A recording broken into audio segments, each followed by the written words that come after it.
We listen, we don't judge. We listen with no judgment. Indaba ka-Anonymous osibhalele namhlanje ifundeka kanje. Yangigila indoda ngihlala nayo kwami. Ngiyabingelela kuwe dadewethu nakumphakathi wala ekhaya. Ngihlezi ngithi menithi abafana abasifuni ngithi mina ningangibali lapho ngiphethe indoda mina indlondlo yothando kanti angibuzanga elangeni. UGayi ngiqale ukujola naye 5 years ago. Ngimthole esebenza emafemini ngamzamela wangena kamasipala. Mina ngokomsebenzi I am a professional nurse. Kuhambe-ke isikhathi ngize ngaziwe kubo. Uzalwa nabosisi bakhe abawu-3 nobhuti wakhe bese kuba uyena. Kubo bengiya naye makunemicimbi noma kungama-holidays mangi-off. Bebangiphatha kahle bandla angifuni ukuqamba amanga. Kuhambe-ke isikhathi sigcine sesihlala soyi-2 noGayi. Ethi ubeka imali akafuni indaba yamancozicozi ufuna ukuyolobola singahlali sishade kusheshe nje. Hayi-ke iqhubeka impilo. Kuthi ngelinye ilanga kubo bafonele lo owami befuna imali. Athi akanayo abacele mina. Cha nami ngangingenayo bandla. Hey, wangisho umamezala ukuthi vele nje mina kushuthi ingane yakhe ngiyidonsa ngekhala kade bangibona ukuthi ngingumthakathi. Beshintshashintshana nosisi bakhe.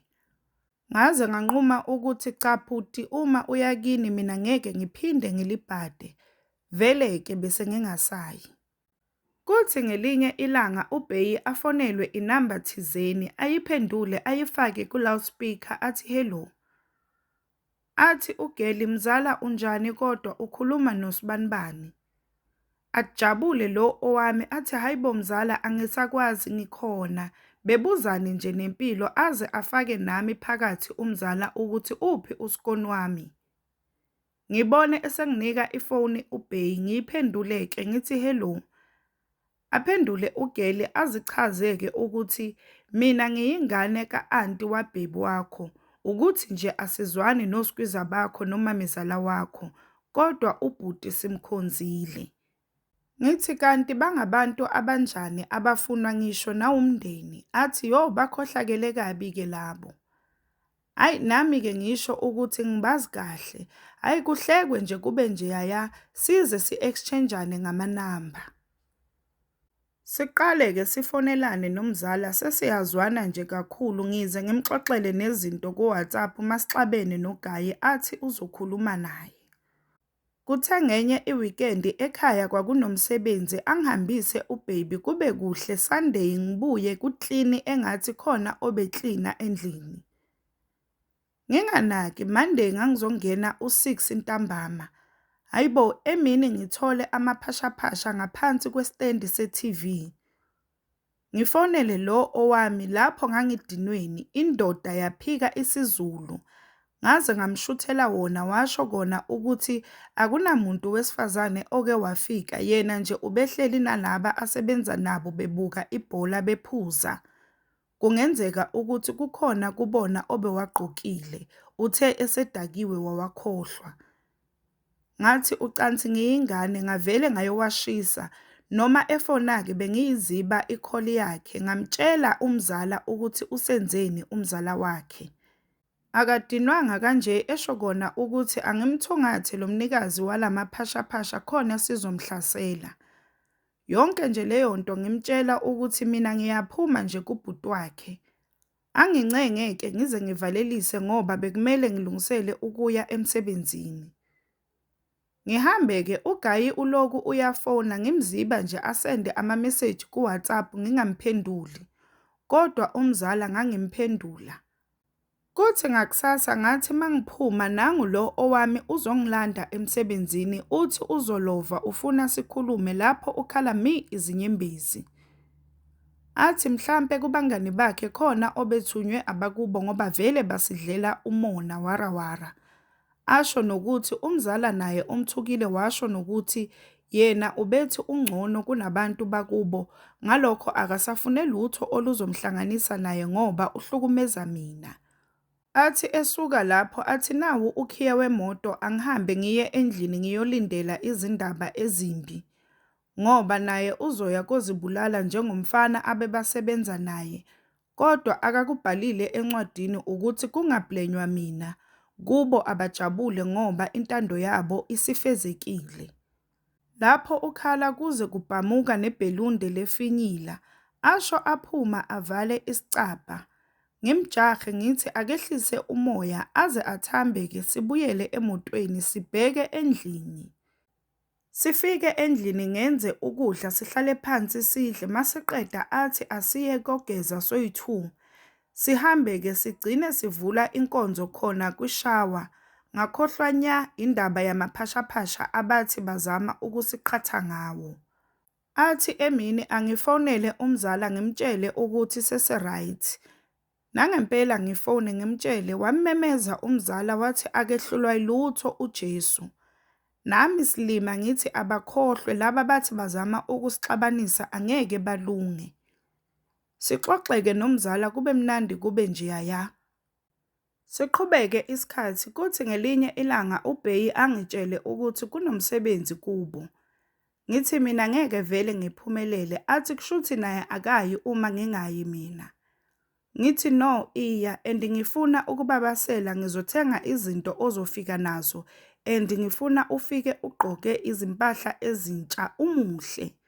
And ngakwenza vele lokho ngathenga utshwala namabhakede awu2 wamakhekhe, imoto nje yayiphethe impela. Ahambe-ke mefika angifonele athi ufuna ukuba busy bangasitholi nje kubo isikhathi sokuthi bahlale naye phansi bekhulume naye. Ngithi okay. Lapho kwaku-5 ngikhuluma naye. Kuthe ngabo-8 ngimfonele lutho akayibambi ifoni. Kwaze kwashaya u-11 ebusuku lutho. Ngifonele umzala ngithi ngizothi akamzame naye iqale ingabanjwa okwesi-2 ayibambe lapho uyahefuzela. Ngithi hayibo ngiyakuphazamisa yini? Athi lutho ubebuka imovie edining echaje ekamerweni so wagijima ezoyiphendula. Ngithi okay, hayibo umzala wakho ugcine nini ukukhuluma naye? Athi emini and uthe sekufike inkomo. Ngathi we ingakho-ke engayiphenduli mhlampe uyahlinza. Athi vele kungenzeka ebese ethi bona ukuthi abatshelwanga ngalomsebenzi and vele-ke ubengeke ayodla ushevu wenxavunxavu yokudla. Sihleke nje kube njeyaya ngize ngithi ayi sengiyobona ngaye-ke esefona. Kushuthi ngizumeke kuthi ngabo-3 ezintatha foniyane uGayi. Ngisathi hello ashelo phezulu ukuthi kushuthi phela umuntu uzohanjelwa umfazi elibele inina lapho.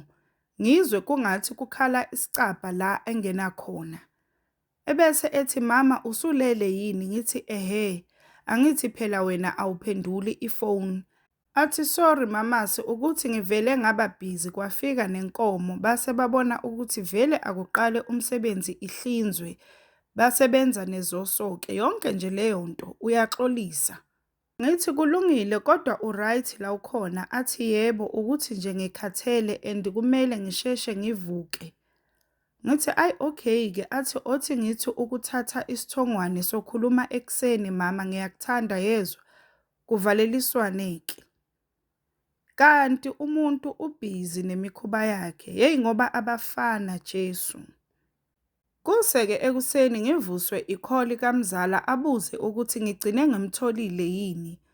Ngithi yebo. Athi ayi kuhleke kungcono makunjalo phela bese ngicabanga ukuthi nje ngiqonde khona ngifike ngimlaxuze ngimthethise. Ngithi hayibo ungayenza leyo nto. Athi ukuthi angilalanga ebusuku bengilokhu ngicabanga ukuthi kazi bamfida ini ngawe. Ngithi lutho uBhebi nje uthi ubelokhu ebhizi wenze sure ukuthi nje akabaniki isikhathi. Okay-ke sivalelisane nomzala. Ngi-off-ke vele nami ngalelo suku. Emini afone uBheyi kunomsindo uyezwa nje ukuthi kuyaphuzwa. Ngijabuliswe iloko-ke ukuthi ungifonelile. Ebese kuthi late ngabo-8 ngimfonele futhi uyahema-ke manje mengikhuluma naye kushuthi usedakiwe. Ayi ngithi kulungile-ke. Kuse-ke ngakusasa sekuyi-Sunday afone uBaby ekuseni athi uyaxolisa ulale early uhlulwe utshwala. Ngithi mina akunankinga ubuya nini athi ngizobuya namuhla emini. Ngithi mangiqeda ukukhuluma naye uBaby ebese kufona umzala. Athi ucela ngimbhekele i-Airbnb e-cheap ngala ngoba khona la abizwe khona for i-interview. Ngithi hayibo mzala kanjani manje ama-Airbnb ani ngoba phela ungeza uzolala la endlini. Athi nje cha sesi ukuthi angifuni kube ngathi ngiwuhlupho kumzala. Ngithi khululeka ngizokhuluma naye bowufuna ukufika nini. Ebese asho-ke ukuthi ngoLesine. Hhayi-ke sichubeke-ke sikhulume nomzala kube mnandi-ke sivalelisane ngisho ukuthi akakhululeke ngizokhuluma nomzala wakhe. Nami-ke vele sengijahile ukumbona live. Sihleke-ke sithi and kumele sizikhininde hhayi kancane. Sivalelisane-ke nomzala. Ibuye indoda ngabo-12 ngimangale ukuthi hawu cha awusabafuni ngempela kini ubuye eli kanje. Athi ya ukuthi bekuphoqa ukuthi ngiye bengingayile ukuyovakasha. Ngithi batheni ngezinto athi babongile kodwa yena akabanikanga uvele wabeka emsamo. Ngithi okay-ke baby bese ngithi khona engicela ukukucela kona. Umzala kune-interview abizwe kuyo ngoLesine ngala and ubethi uzoqasha i-Airbnb. Nganqaba-ke mina ngathi ngoba ingala yini indaba engasukeli la. Indoda ivele ithi yona ayifuni ngoba kusasa umzala uzobe esenza umathanda la. Ngithi ayingeke angiboni kanjalo kuzoba into nje yelanga elilodwa. Athi ngoba usuvumile pho mina uthi angithini ufuna ngibe umuntu omubi. Ngithi cha ngize ngimthakazele agcine esevumile. Ngisho ngithatha ifoni-ke ngifonela umzala ngemazisa ngeindaba ezimnandi. Kujatshulwe kuhlekwe kube nje yaya. Ushaye uWednesday wafika umzala ufika ngabo-2 emini mina ngayizolo bengingene i-night shift ufika nje ngilele. Ngivuke ngimbone ugeli omuhle ushaya ama-braids ablonde uyabona nje ukuthi yi-slay queen lesi hayi into okudlala. Kujatshulelwane-ke bebuzane impilo abuze nokuthi unjani u-anti wakhe uBay. Asho umzala ukuthi ukahle futhi uthe abombongela ngokuthi simuphe indawo yokulala. Sihlale-ke lapho mina ngiyangena njalo ngo-6. Kodwa nje leso sikhashana esincane sabamnandi ngibone umzala. Ngize ngihambe-ke ngibashiye and indoda lapho yaphuma ngo-1 yadoja ngoba yenzela umzala wayo ukuthi angaduki. But wazifikela-ke umzala endlini yethu. And anginakanga njalo mina ngaphaphama nje esekhona. Ngihambe-ke ngibashiye ngithi ngizombona ekseni ngoba yena uthe uzophuma ngo-8 ekseni ngizobe sengifikile endlini. Kushuthi kwasalwa kwahlekwa isilima esiyimi mengibuka and noma sengibuya akukho nje okwakusolisa ngoba indoda yayiseyihambile umzala elungisela ukuhamba kuleyo interview mbumbulu. Kushuthi wazizulela idolobha lonke ugeli ngoba wabuya ngabo-12 ewumuntu okuthiwe uzofonelwa. Wacela-ke ukuthi ucela ukuhlala aze ahambe Sunday. Ngingabi nankinga-ke ngivume vele kusazoba mnandi. Ibuye indoda ngabo-4 emsebenzini sengivukile vele ambuze ukuthi uhambe kanjani. Asho umzala ukuthi ulinde ukufonelwe ebese ecela-ke ukuhamba ngeSunday. Hayi ivume-ke indoda kungabi nankinga. ISunday-ke kamzala yaphenduka i2 weeks. Futhi akukho okusolisayo uyaklina umzala la ubuya kushaya umoya futhi uyapheka.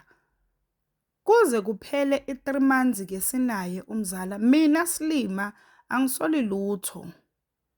Kuthe nje makuqala uJuly ngelinye ilanga ngifonelwe umakhelwane wami ngesemsebenzini athi le ntombazane eklinayo ngivuma kanjani ukuthi ihlale nathi. Ngithi mina hayibo why usho njalo avale ucingo. Leyo nto ngingayinaki phela umzala uwuhlanyozi. Mhlasimpe khona abenze khona. Mangifika nje endlini ngiyixoxe indaba. Athi nje vele loya sisi wakamakhelwane akamthandisisi mhlampe ucansi uzomthathela lekhehla lakhe elingasile.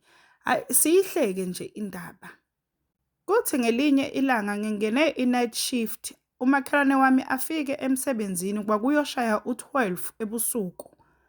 Angicele-ke ukuthi angiphuthume endlini kunento eyenzakalayo, ucela ngingafoni inhlobo. And umakhelwane wami-ke uyisihlobo nomphathi. Avume-ke umphathi ukuthi sihambe. Vele-ke emzini wami ikhona la etown akukude kakhulu nasemsebenzini. Sihambe-ke ngemoto yakhe umakhelwane lapho endleleni uhamba ukhuluma nengane yakhe ocingweni. Ithi asisheshe. Hayibo ngizwe kubanda amathumbu. Nangempela imoto ayipake buqamama athi mase singena egeyithini lami asikhumule izicathulo ngoba zinomsindo. Singene siye ngasetoilet, iwindi lakhona lihlezi livuliwe vele. And ngiyawuzwa umsindo walo wami uyabhonga. Kukhala nezinqa la kushuthi ziyashaywa. Sengivele ngabona ukuthi kwenziwa umkhuba straight la. Ngithi ngizoya kovula e-dining room ngoba ekhishini ukhiye ungaphakathi angeke ngikwazi ukuvula. Kungcono futhi lesi esala e-dining room isicapha asiwubangi umsindo angeke kuzwakale. Ngivule-ke singene sibheke ekamerweni lami abekho bakuleli elinye. Ngifice indoda imuqukulile izinyawo zisemahlombe. Ngibuke nje yonke leyo nto akayifakile nekhondomu. Libheke phezulu lingena liyaphuma ngiyabuka. Andibona abangiboni inhlobo sengifrizile manje. Kuze kusho umakhelwane wami ukuthi naze nayizinja. Ngaphuma ngabaleka ngikhala. Ngaqonda kamakhelwane ngahlala kancane yafika le ndoda ithi ifuna sikhulume. Ngathi nje ningijwayela kabi ngicela niqoqe izidwedwe zenu ningiphumele kwami. Wasathe uyangincenga ngathi nje fokofu. Ngashona khona endlini umzala Mbumbulu lo ngendlela ayisilima ngakhona usalele embedeni uvele ngekhanda unqunu. Ngafika ngamfokofisa kwayima egqoka ugel nakhona uzenzela kancane. Ngabe ngiyopakishela lo omunye izinto zakhe ngathi hambani zinja. Ezisalayo impahla uyozithola phandle ngakubhini. Baphuma ngavala isicapha ngasala ngikhala wangithulisa bandla umakhelwane wami. Hayi-ke indaba sengiyizwe yonke ngomunye ugeli ayejwayele ukumfonela umzala Mbumbulu lo ngefoni yami mangena airtime. Nakhona ungifonela nje uthi uyisho yonke indaba ngoba umzala Mbumbulu lo kuthiwa akafuni ukubuya ingane yakhe iyagula. And nakubo kwayo bathe bazoyithatha ngoba ugogo lo ayishiye nayo kwanaye usemdala and kwanaye uyazigulela. Umngani wakhe-ke ungitshela nje ukuthi amakhekhe angamabhakede awu2 uyawazi bawadla bonke estradini kwaphuzwa kwabanjeyaya. Ngingayikholwa-ke le ngivele ngequnge isibindi ngifonele umfowabo lendoda ngimxoxele. Athi nje inombo yami ubenganayo walahla ifoni. Asho ukuthi kubo akaze kube nomcimbi ocishe ufane naloku engikushoyo. Futhi umfowabo bamgcina efike nami kubo. Hey kuningi nje ngiyamubonga umuntu wesilisa. Kuyimanje nje angikapholi futhi angiboni ukuthi ngizophola maduzane ngoba lento inamaviki nje yenzekile. Qaphelani bantu besifazane labomzala Mbumbulu. We listen, we don't judge. We listen with no judgment. Sacela usitshele ukuthi ucabangani ngendaba ka-Anonymous osibhalele namhlanje lapha ku-comment section. Sacela ungakhohlwa ukulike, ushare, usubscribe. Ungakhohlwa ukuthi ukusubscribe it's for free, awubhadali lutho, it's for free.